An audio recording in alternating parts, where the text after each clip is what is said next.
Good morning mga ka-DA. Ngayong araw ay magda-diagnose tayo ng speaker dahil nawala ang ating speaker dito sa kabila, right side. Nagawa ng kahapon ay umulan, nabasa yata. Tapos yung kabila rin nawala rin. Nagpalit naman tayo ng head unit. Turuan ko kayo kung paano mag-diagnose ng sirang speaker para malaman din. Madali lang naman. Kailangan mo kasi tester para ma-diagnose mo kung may continuities ang speaker. Ang unang gagawin natin,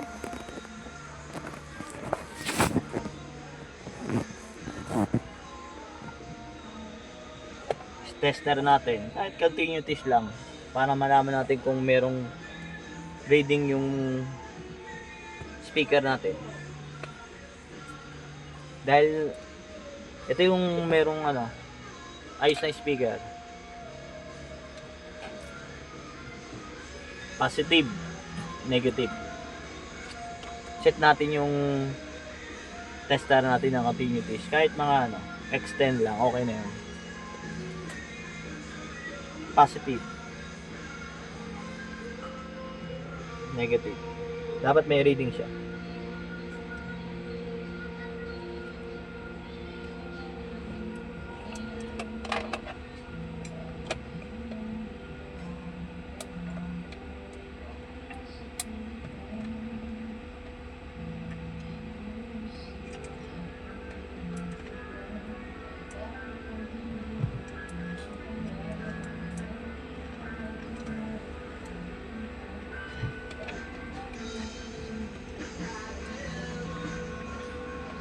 Yan.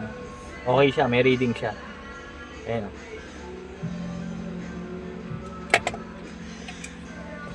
Test natin doon kung yung hanapin natin dito yung yung speaker, linya ng speaker.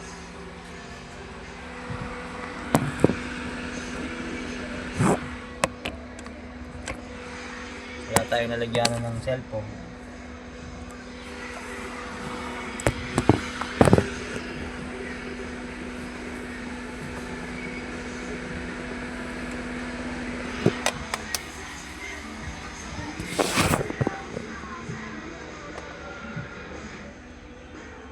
Positive, negative. Ang negative dito yung dalawang color, yung isa color, ibig sabihin yun positive. Yung positive, may reading naman siya, ibig sabihin baka grounded lang siya o kaya may nabasa. Silipin natin, baklasin natin yung right side ng ating tingnan natin kung okay ang speaker.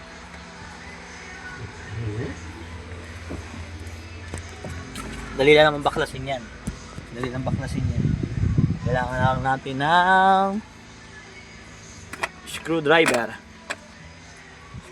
lang.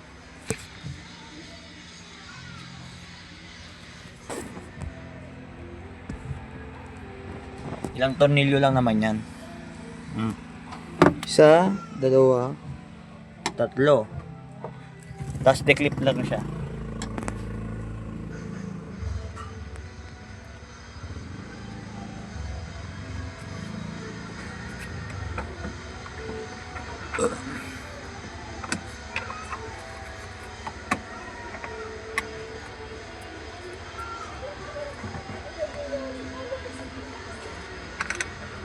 Tatlo lang siya. Wala, inihigit lang to.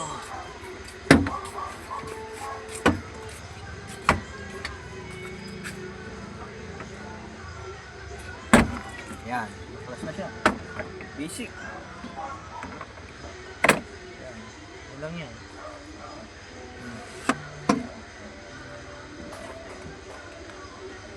May clamp lang to. Alisin mo lang yung wire.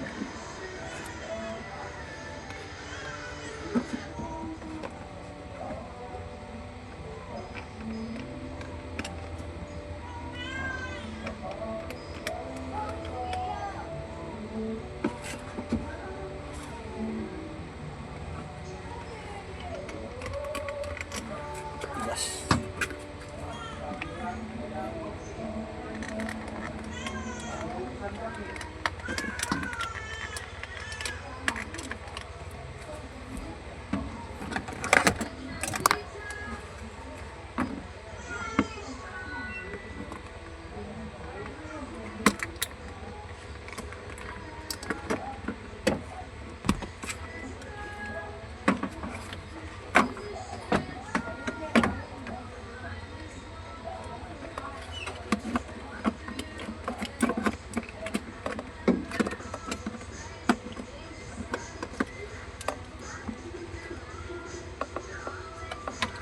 Tigas niya. Pero hindi lang yan. Diskarte lang yan. Hindi kailangan ng puno lakas.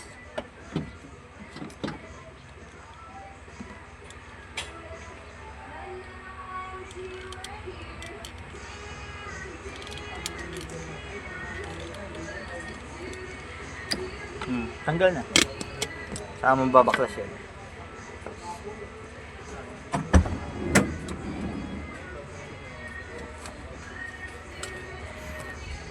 Ito na yung speaker niya. Check pa natin kung may linya. Bali, 3 tornilyo lang to.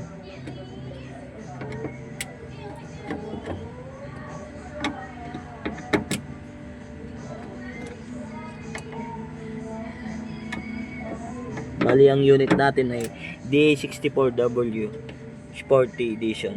1 year na rin to sa akin. Okay naman siya. Walang problema. Pampamilya talaga. Pero huwag kang bibili ng minivan kung hindi ka marunong mag-DIY. Huwag kang bibili ng minivan kung hindi ka marunong mag-DIY. Kasi mga lugi ka sa mga, hindi naman nila lahat, mga lukong-lukong mekaniko na tatagain ka. Ito na siya. Ito na siya, natanggal ko na siya. Original to, speaker ng Japan. Tanggalin natin. Reading natin kung may reading siya.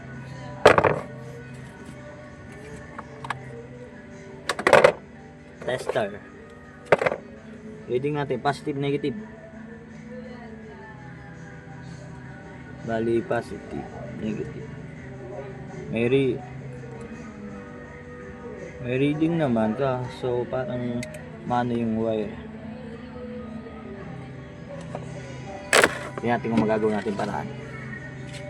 Maganda to, original. Maganda ang bit nito.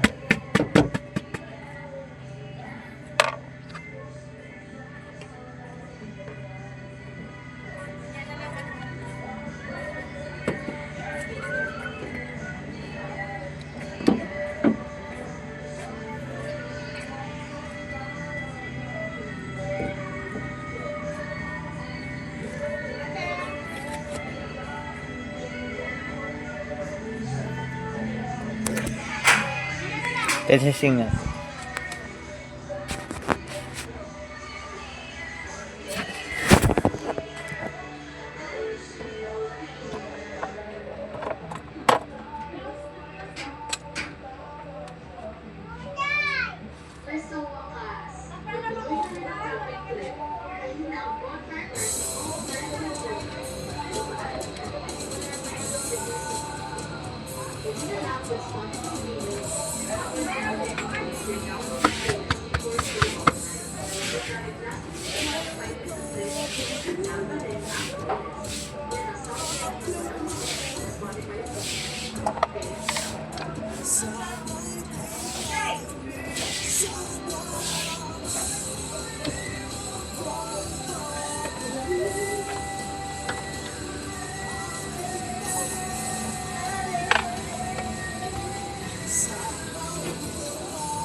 I-recta natin siya. Tingnan natin kung baka wire lang.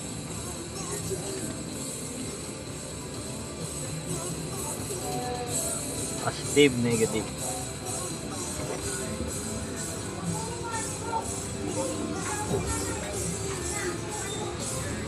Rekta natin.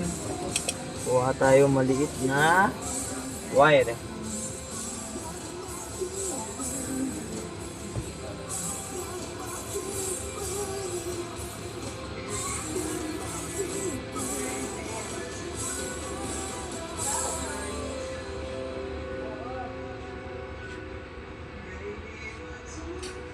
Rekta natin siya.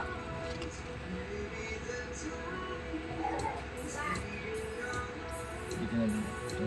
Para hindi magkadikit.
Bali, sabog na siya.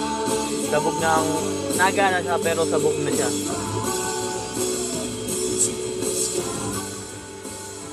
Gumagana siya pero sabog na. Kaya kailangan natin palitan. Makakabili naman ng ganito. Marami mabibiling ganito sa mga surplus. Pero kung gusto mong palitan ng bago, may kasuot naman siya. Ito medyo malaki to eh. Medyo malaki yung nabili ko. Yun lang yun. Madali lang mag-diagnose kung sira na yung speaker mo o hindi. Kailangan mo na ng tester para malaman mo. Tapos pwede mo siyang irekta para malaman mo may continuity siya o wala. Maraming salamat mga DA. Balitaan ko kayo pag nakabit ko yung bagong speaker ko. Thank you. Okay.